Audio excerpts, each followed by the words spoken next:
ഇതിൻ്റെ പുതിയൊരു വീടിരിക്കുക എല്ലാവർക്കും സ്വാഗതം. നമുക്കിതിൽ നിന്ന് കുറച്ച് ഒടിച്ചെടുക്കാം. തണ്ടടക്കം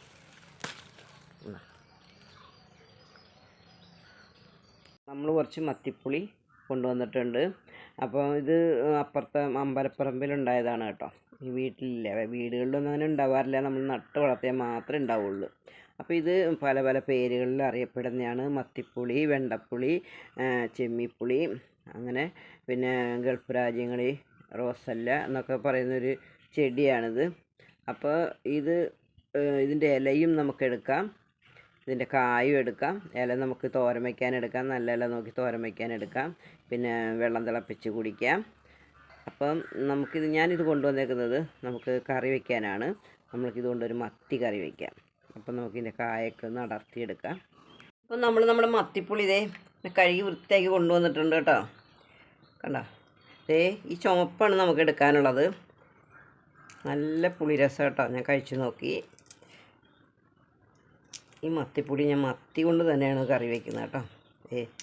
കണ്ടോ, ഇതിൻ്റെ ഇതളുകളാണ് നമുക്ക് കറി വയ്ക്കാൻ ആവശ്യം.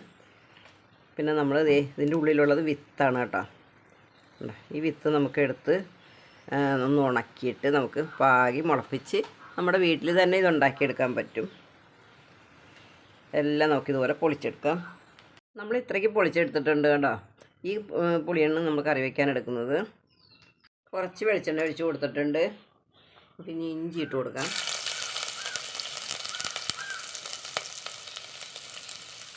നമുക്ക് സവാള ഇട്ട് കൊടുക്കാം.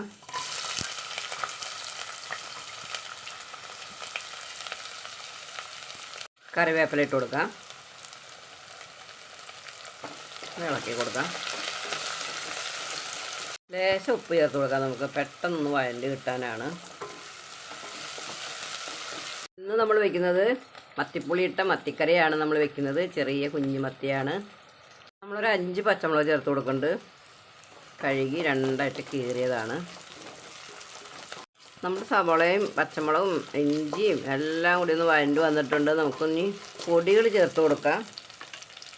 പൊടികൾ നമ്മൾ തേങ്ങാപ്പാലിലാണ് കറി വയ്ക്കുന്നത്. ആദ്യം മുളക് പൊടിയൊന്നും ഇടണ്ട. നമ്മൾ 1 ടീസ്പൂണ് മുളക് പൊടി, 1/4 ടീസ്പൂണ് മല്ലിപ്പൊടി, 1/2 ടീസ്പൂണ് മഞ്ഞൾപ്പൊടി എടുത്തിട്ടുണ്ട്. ചേർത്ത് കൊടുക്കാം. തേങ്ങയുടെ 2ആം പാലാണ് നമുക്ക് ഒഴിച്ചു കൊടുക്കാം. ഇപ്പം ഞാൻ എടുത്തെങ്കിൽ നമുക്ക് ആവശ്യത്തിന് ഒഴിച്ചാൽ മതി. ഇങ്ങനെ തെളിച്ചെടുക്കുമ്പോൾ നമ്മളെ ശരിക്കുള്ള നല്ല പാലും കൂടി വരും കേട്ടോ.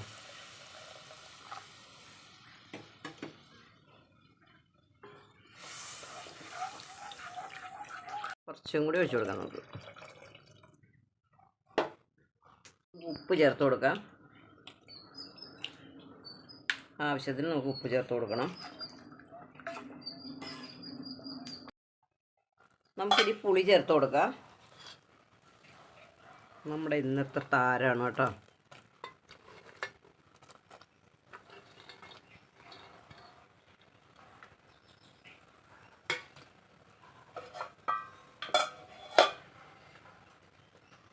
നമുക്കിനി മത്തി ചേർത്ത് കൊടുക്കാം.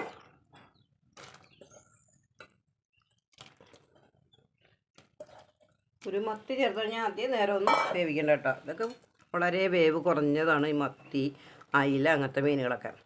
അടച്ച് വെച്ച് വേവിക്കാം. കറി എന്തായെന്ന് നോക്കാം.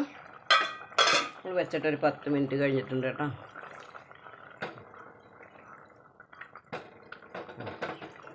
വെന്ത് നമുക്കിനി 1ആം പാൽ ചേർത്ത് കൊടുക്കാം.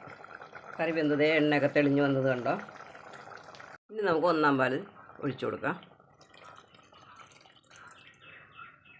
നമ്മൾ എന്ത് കറി വയ്ക്കുമ്പോഴും 1ആം പാൽ ഒഴിച്ച് കഴിഞ്ഞാൽ പിന്നെ കറി ഒന്ന് നന്നായിട്ടൊന്ന് ചൂടാക്കാം. തിളപ്പിക്കരുത്. തിളപ്പിച്ചാൽ അതിൻ്റെ ടേസ്റ്റ് മാറിപ്പോവും. ഉപ്പുണ്ടോ നോക്കാം കേട്ടോ.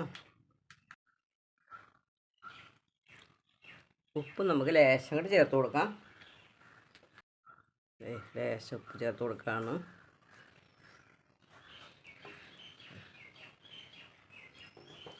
ചൂടാവട്ടെ.